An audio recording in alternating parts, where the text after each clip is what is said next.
Hello, folks. Today's gonna be one of those bipolar type vlogs, but not quite. In fact, um, yeah, I'm just gonna leave it with the hood on, or maybe not. Yeah, anyway, that looks better. But anyway, it's gonna be one of these bipolar vlogs type things, and I guess today what I want to talk about is I kind of want to talk about how exactly I was diagnosed or how that came to be. I think I want to just talk about that. And so here's what happened. About the second half of 2013, I mean, this started happening in the summer. I really started around August. I really started more toward the end, the middle to end of 2013. I started having like problems. Like the wheels were kind of turning into depression. And, excuse me, I have allergies. But, what ended up happening is that, when, what ended up happening is what pushed me over the edge to kind of really just push me over was what happened was Labor Day weekend. I think that was a catalyst that really drove me over. Because before that, I was depressed, but not as severe. And like I said, what happened was I was at work at a hospital, an intensive care unit, and it was just so many, just an uncanny amount of people ended up dying there. Like during that holiday, and I worked all 3 days, and an uncanny amount of patients died, and normally that doesn't happen that many people. And it was just really bad because one person coded 3 times, and the family turned just went into pieces. And I just remember another one was this old man and his wife, and she passed away. And I just remember the look on his face when he came out. He had that look, like you know, just that look. And I just remember thinking, what is he gonna do? He's gonna go home now, and he's gonna have to sleep in his bed by himself. He's gonna get up in a house that he shared with his wife for God knows how long, and she's gonna be alone. And it's like, what do you say to that? What do you do? And I just remember the nurse hugging him and saying, and he was asking if he was okay. He was like, no, and he just had that look, and just other stuff. Like it was a really rough Labor Day weekend. A lot of patients. We lost an uncanny amount of patients, I would say, and each of them, and just two of them were just absolutely heartbreaking for me. And that's kind of for me what really pushed me over the edge into severe depression. That was I can recognize that as a catalyst. I like this Scarlet Spider hoodie. I'm glad I made this. But anyway, that's what kind of happened, and so yeah, but mm, but anyway, that's what kind of happened, and that's what pushed me over the edge. And people who have followed me or subscribed to me and seen my videos, from that point on, I was really just severely depressed. And people who have subscribed to me and watched some of my stuff you saw it personally and firsthand how bad it gets. And from that point on, I was really depressed. Like, I mean, just not. I was missing classes because I couldn't get out of bed. I didn't want to do anything. I was isolated, self harm, that suicidal thoughts, and just even some thoughts where there were some times where I would like see a knife and I just really would be so tempted to take it, I want to just stab myself, and stuff like that. And it was really severe depression. And then the holidays came, and for some reason, I think that caused me the rapid cycle because I was like constantly throughout the days just flipping. Just my moods were just flipping like crazy. But then after the holidays kind of ended, I went back down to depression, right back down. And that's when New Year's came, I kind of made the decision to get help. That was going to be my New Year's resolution because I knew that if I didn't get help, I probably would have committed suicide. I mean, I probably would not, I might not be here. And I just realized that I need to get help because the way I was going wasn't, it wasn't going to be sustainable. I couldn't go on the way I was going. And it was, the worst case scenario, suicide, best case scenario, inpatient hospitalization. I mean, that was the best case scenario I could hope for because I was not in good shape. So I'm glad that I realized that because that's the one thing one of my counselors said, that I have a really great awareness of things and that it takes people years to get that. But anyway, when that happened, so when I first saw my counselor the first 2 times, and it was an employee assistance program, by the way, that my employers at the hospital offer that to their coworkers to work is for the short term, and then if you need more, you hook you up with the long term. And so the first time I saw her, I was really depressed. Like, I mean, I was, because I said I went back to depression. I was really, really depressed. Like, we discussed about my past child abuse that I did a video on that, past child abuse that I had growing up, and just other stuff. And I was just really depressed and just sad. And I remember it was sometimes that I had to hold back tears. And so that's probably what the counselor probably thought it was major depression or something. And anyway, but then what happened is I didn't see my counselor for another month, for about a month after the second session. I didn't see her for a month. The reason being is because I had to start traveling to do these pharmacy school interviews. So I was like in Southern Illinois, I was in Pittsburgh, I was in whatchamacallit, Wisconsin, and so every week I was like going to I was literally every week I was going to one interview, and I was traveling around. So I didn't see her for a month, and I'm gonna say this: I think the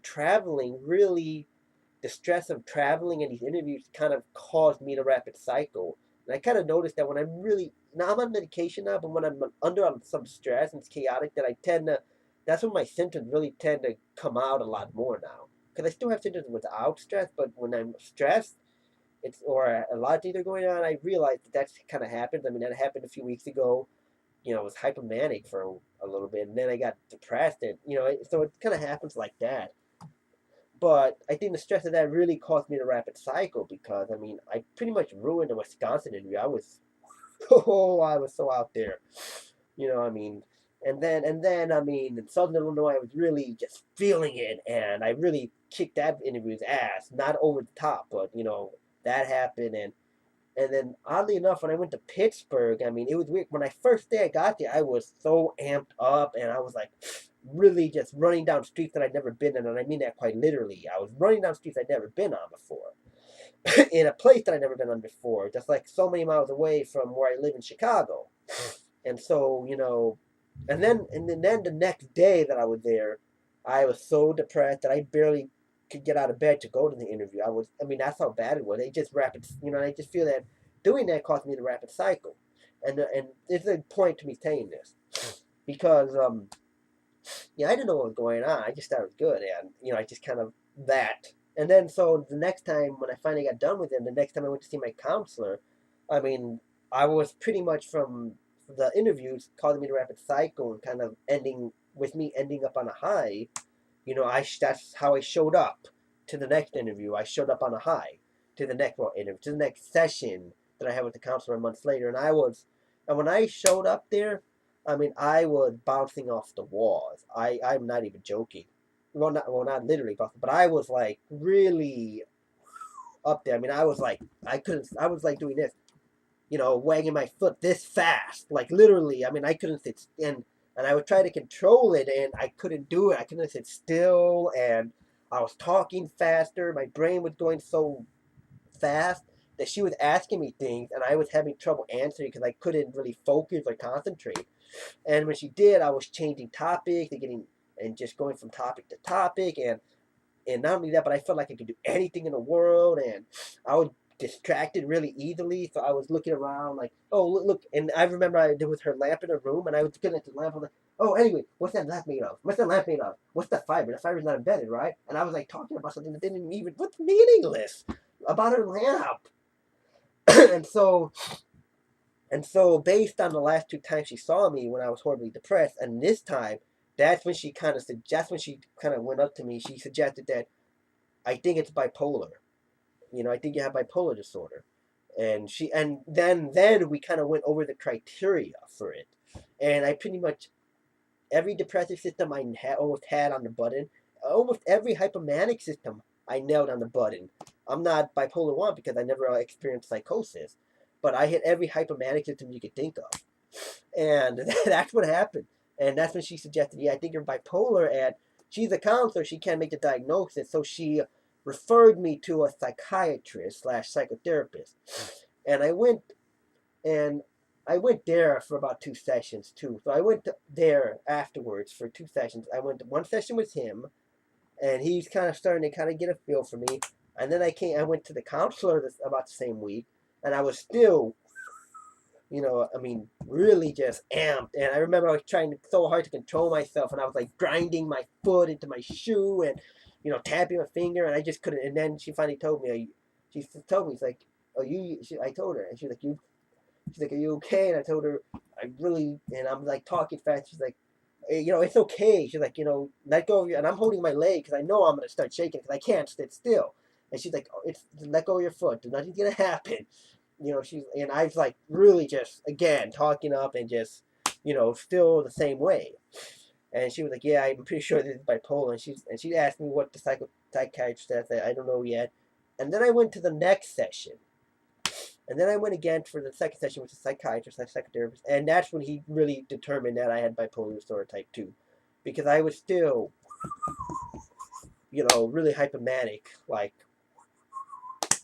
and based on that and based on what some of my past behaviors and based on what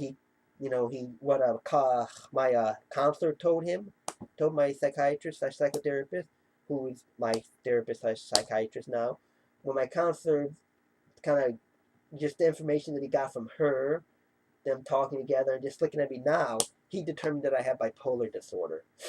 And that's how I got diagnosed. That's the process. I mean, and I explained kind of the backstory leading up to this.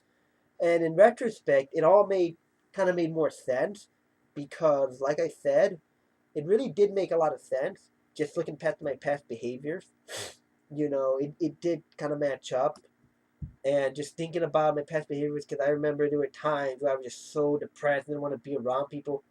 I just really wanted to be myself and just, suicidal and just, thinking. And then I remember just looking back, there were times where I just got really pissed off and angry for no reason. Like really pissy and angry for no reason at all.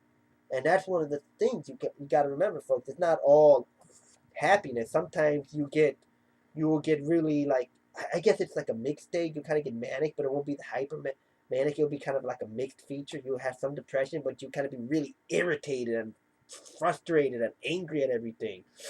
And so I remember times like that for no reason. And then there were times where I got really up, like really just and, energetic. And so but yeah, just looking back and it just started to make sense, just over some of the years. And it really made sense this past time. And that was actually probably, one of the longest type of manic episodes I had. Because that lasted about 4 weeks while I was just really on a high and just, oh. And in fact, this thing right here, this hoodie, I'm building a costume, Scarlet Spider, and I think I did that mostly when I was hypomanic, and I started just, I need to do this, I sense of urgency, and I really actually admittedly started making this. But I realized, I talked to my psychiatrist, and he said that, that even though you made that, it sounds like you always wanted to make it, so it's not crazy. So at least I know that. But that's how I got diagnosed.